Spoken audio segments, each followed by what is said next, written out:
निंगे दादाला विचार. दादा यो पत्ता सांगता का? नाही नाही. काय ग इथली माणसं आहेत जरा म्हणून मदत करणं झालं नाहीतर आपल्या गावाकडं पत्ता इच्छावर तर डायरेक्ट घरला नेऊन सोडतात. आणि इथली माणसं बघ की एक जण बी आपल्याकडे बघायला झालाय. नुसती पायाला चाकं लागल्यावानी पळत्यात. निंग्यांसारखी कुठं जातात ते बी कळना. सापडणच झालंय बघ. सापडल काय माहित. काका यो पत्ता माहित आहे काय? नाही काय म्हणते तुम्हाला बघा की. मला पण नाही. कसं सापडेल पत्ता? बघ की. दादा यो पत्ता सांगा की.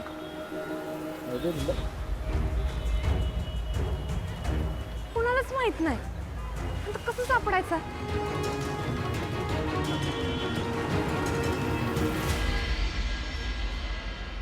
कमळे आगले पाय दुखायले. आपण थोड्या वेळ बसू. नाही नाही चल ये बस ये बस अगं बसून कसं चालेल? चल की पाठदेशी जाऊया. खाली. चल चल चल. असं नको करू. सापडायचं सगळं कुणाला तरी. ऐक दादा यो पत्ता सांगा की प्लीज. यहाँ से सीधा जाओ, सेंटर लाइन ट्रेन पकड़ो. दादा नीट सांगा की काय कळलं नाही हो. आता काय घरापर्यंत सोडू का? कमळे अगं काय म्हटलं ग तू? मला तर काय बी कळलं नाही. मला बी नाही कळलं. चल बसूया. नको चल तू दुसरं कुणाला तरी विचार. अगं निंगे हा गाय कसल्या पायऱ्या आहेत ते निंगे. अगं नेहमी आपण पायऱ्यांवरनं वर जातो. मी तर पायऱ्याच वर जायला लागलेत की ग. होय की ग कमळे चल की आपण जाऊन बघूया. चल चल. अगं बाई ग कमळे अगं या पायऱ्या लईच फास्ट पळतात की ग.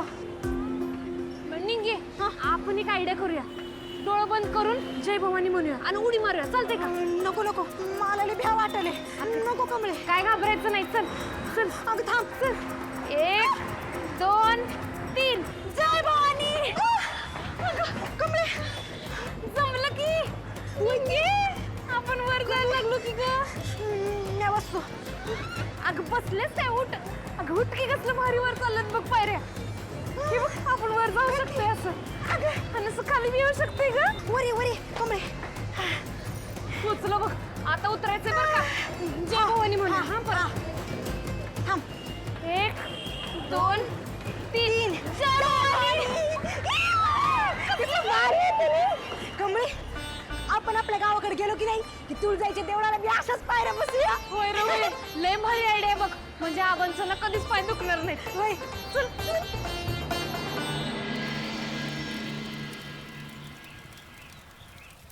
काय म्हणावं या म्हाताऱ्याला. स्वतःनी गचकले आणि जाता जाता माझ्या सपनाचा बी पार बुक्कच करून गेले.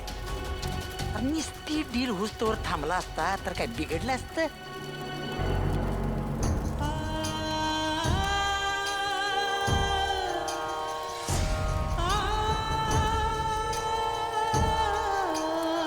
सरोजबाई आबा असं अचानक गेलं लय वाईट झालं बघा. घरात वडीलधारा माणूस असणं म्हणजे किती मोठा आधार असतो. हा पर देवाच्या मर्जीच्या विरुद्ध काय चालतंय का? हे बघा पर तुम्ही काय बी काळजी करू नका. आम्ही समजे तुमच्या पाठीशी आहोत. आपले आबा सगळ्या गावाला आपल्या घरासारखं मानायचे. काळजी करू नका. सगळा गाव आपल्या दुःखात सहभागी आहे. तुम्ही सांभाळा स्वतःला. येतो. येतो.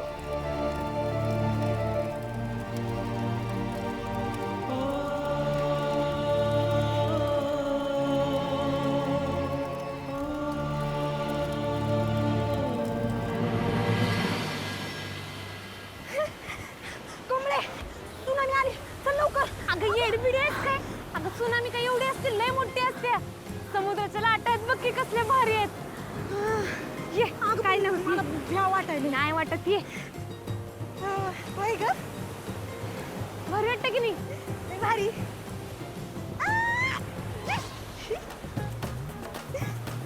ये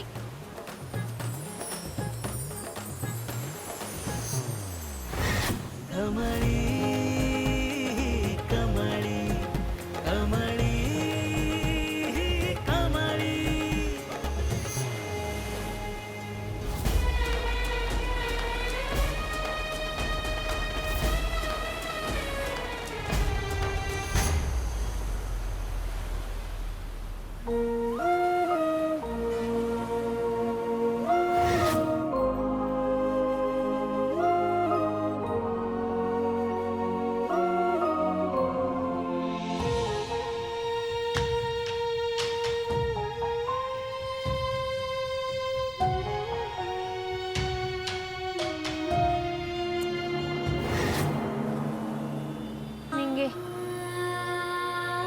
आज आबा आणि आय पाहिजे होते का कमळे आपल्याला इकडे पाठवलं म्हणून काकीला बोलली असेल बघ आबासनी होय ग पण ओल्ड मॅन कडे की नाही लई भारी भारी आयडिया असतात बघ ते मला वाचवण्यासाठी आजारी असायचं नाटक करतात एवढं भारी नाटक करतात की खरंच वाटतं आईला लई काळजी वाटते का त्यांची वाटणारच की ग आबांशिवाय आम्हाला दुसरं आहे का आणि कोण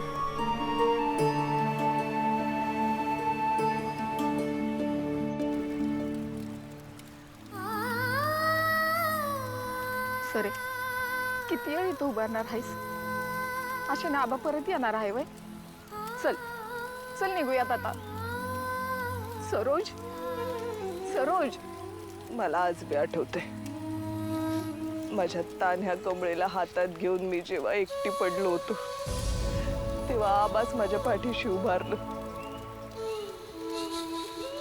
समत्या जगाचा विरोध पत्करून आबांनीच आम्हाला जगायचा धीर दिलता माझ्या कमळीला वाढवली मोठी केली पण आज ना कमळे हाय ना आबा माझ्या समध्या आयुष्याची माती झाली बघ ओ आबा तुम्ही सांगा ना आता मी काय करायचं मी एकटी पडलो आता मी काय करू मला मी काय तुमच्याकडे बोलवलं अशी कशाला बोलायल्यास तू एकटी थोडीच आहेस आबा गेले तरी त्यांचा आशीर्वाद तुझ्या पाठीशी आहे आणि कमळीला आणायला आपण आपल्या बंड्याला मुंबईला पाठवूया तेव्हा त्या दोघींनी ती घेऊन येईल इकडं मला वाटतं माझी येळ आता आली आहे आबा असं काहीतरी वंगाळ बोलू नका चला चला आपण डॉक्टरकडे जाऊ उठा उठा नाही तू मला सबूत दे तू कमळीच्या भविष्याचा समजा विचार करशील तिथं सपान पोरं झाल्या बिगर मुंबईला येऊन तू परत बोलणार नाहीस गावाकडे तिला तिला पाहिजे ते शिकू सबूत दे.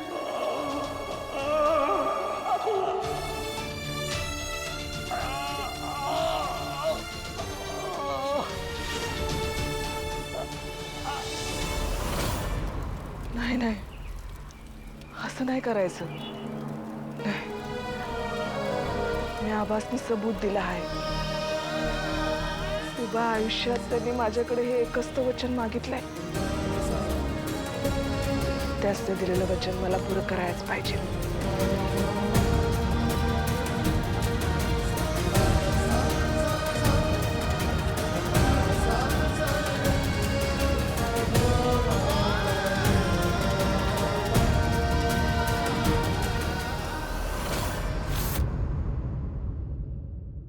सुजाता ते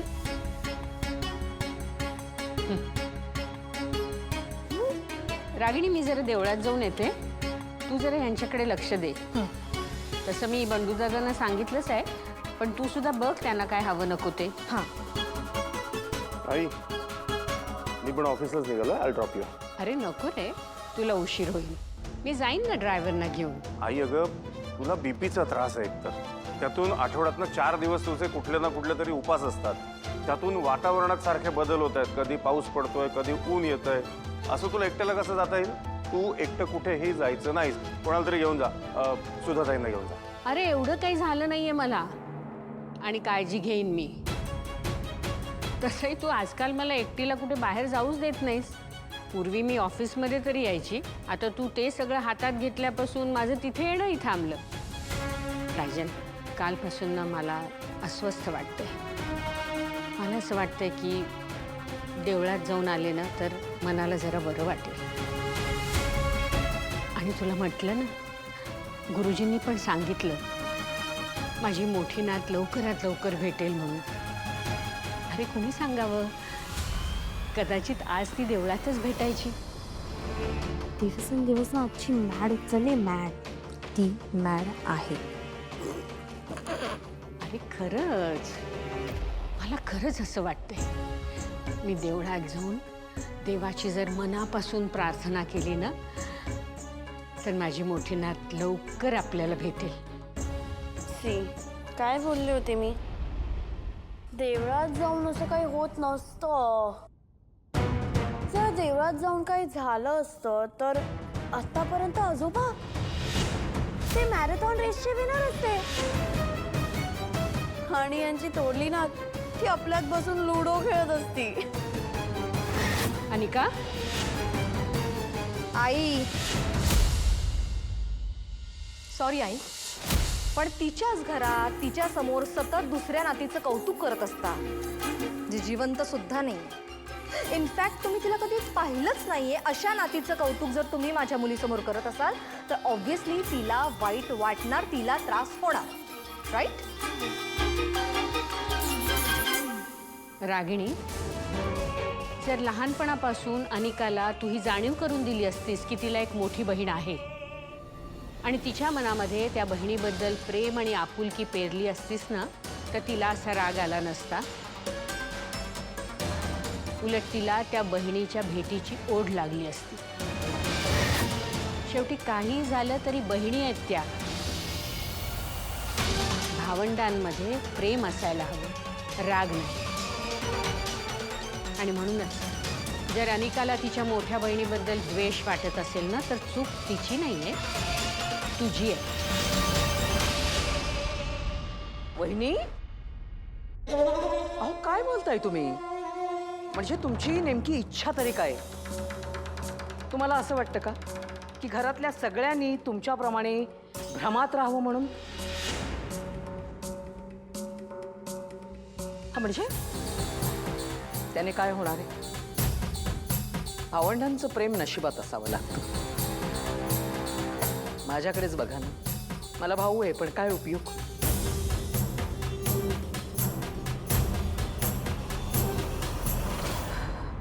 म्हणजे माझा दादा व्हीलचेअरला खिळून बसलाय बिचारा. काय करणार, नशिबात असेल त्याला काहीच करू शकत नाही आपण. त्यामुळे अनिका ही या घरातली एकुलती एक आणि जिवंत नाते. बरोबर ना राजी? म्हणजे तूच सांग आईला. मुलांनी सांगितलेलं आईला जरा जास्त लवकर कळतं.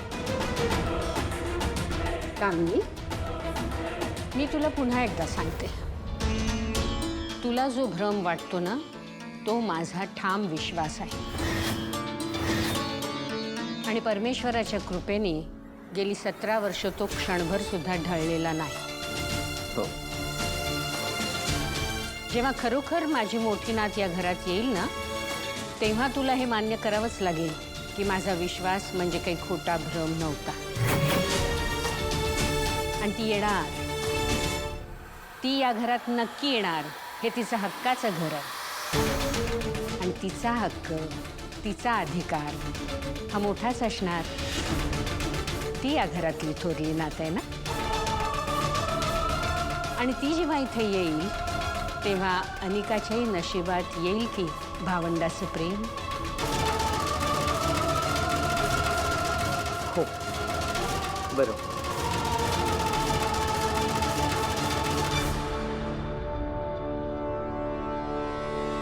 बघितलंय, घराच्या बाहेर या बाईला देवी समजलं जातं आणि घरात सतत सतत ही बाई विष ओपत असतात. मला तर वाटतंय ना याची हळूहळू हळू अजून मॅड होत चालली आहे. आणि देवळात जाऊन काय मिळतं का कोणाला? समन मेक हर अंडरस्टँड प्लीज. नाही तर काय, जाऊ दे, नको एवढं लक्ष घालूस. पण ना जेव्हा जेव्हा तिच्या मोठ्या नातीचा विषय आला ना की ती अशीच वेड्यासारखी वागायला लागणार. ते निकशी वेगोळी वेगोळी.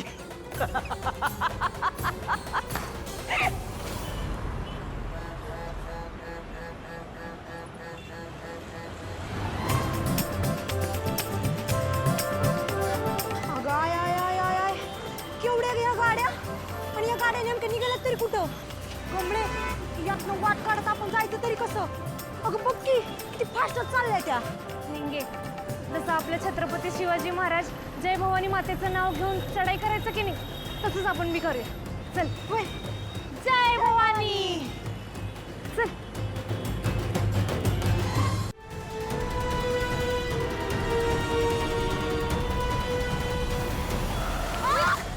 मेलो कमळे. डोळे फुटलं की काय तुझं? कसं काय आमच्या अंगावर गाडी घातलीस रा? अरे तुम्हीच येऊन गाडीला धडकलात आणि वर मलाच बोलताय. आम्ही नीट गाडी बघूनच आलो होतो, रस्ता बघून वळणलाय नीट आम्ही. काय आम्हाला बोलतोस तू? हे बघा, मी गाडी स्लो केली ना म्हणून वाचलेत, नाही तर दोघी उडाल्या असत्या. अरे स्वतःचा नाही तर घरच्यांचा विचार करा. रोड आहे, गार्डन नाही. पावलाट. हो दादा, उगा आमच्या घरातल्यांचं नाव काढू नका. त्यांच्या विचारांनी तर टेन्शन येतंय. आणि सगळं करायला आम्ही काही मुंबईत जन्माला आलोय वय? आम्ही आज सकाळीच मुंबईत आलोय. आमच्या घरातल्यांना तर माहित बी नाही. निंगे गपकी, याच मी काय सांगत बसलीस तू? नाहीतर काय, इथं डोसकं फिरायला लागलंय माझं. कालपासून घरातली काय विचार करत असतील काय बी कळना. इथं कसं बस पळून आलोय मुंबईला. काय तुम्ही दोघं घरातून पळून आलाय? अहो नाही नाही, ही काय बी बोलते, हिच्याकडे लक्ष नका देऊ. चल की, काय गडबड बडत बस. चल. नाही, कसले कसले लोक येतात मुंबईमध्ये. जाऊ दे, माझाच दिवस करावा. याच्या तर याच्या. अगं या नाही विचारलेल्या प्रश्नाचं उत्तर दिलं मी, तर हा माझ्यावरच भडकायलाय. कमळे, मुंबईची माणसं जरा विचित्रच आहे. निंगे जाऊ दे की, आपलाच दिस खराब आहे असं समजायचं. आपण एक काम करूया, आता आलोय मुंबईत तर आधी देवळात जाऊया, तेवढंच आपल्याला बरं वाटेल. हा, पुढचं काय तर नंतर बघू. चल.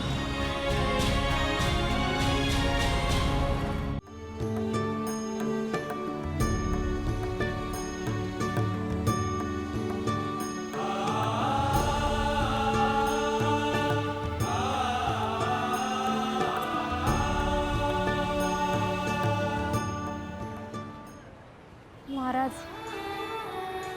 मी गाव सोडून मुंबईत आल्या खरं, पण या मुंबईची लय भीती वाटायला लागली. माझं गाव, गावातली माणसं, तिथली हवा आणि ही मुंबई, सगळंच लय विचित्र आहे हो, लय वेगळं आहे. आया ना आबासने सोडून मी माझ्या स्वप्नांच्या मागं आल्या खरी, आता त्यांची लय आठवण येते. माझ्या काळजीनं आईचा जीव तर कासावीस झाला असेल. मला मोठं करायला आयानं आबा लय राबलाय, लय कष्ट घेतलेत त्यांनी.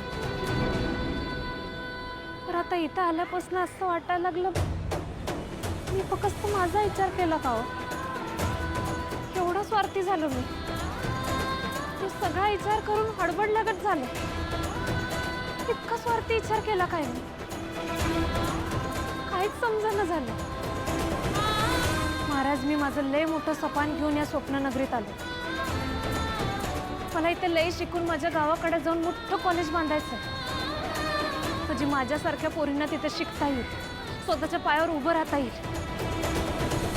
महाराज, जाता जवा कवा बी मी निराश हो, स्वतःवरच शंका घे, लढणं सोडून हरून जाईल, तवा तवा तुमचं तेज मला पुन्हा माघारी मार्गावर आणणार. महाराज शपथ आहे तुमच्या आदर्शाची आणि माझ्या कोल्हापूरच्या मातीची. आता जिंकल्याशिवाय माघार नाही.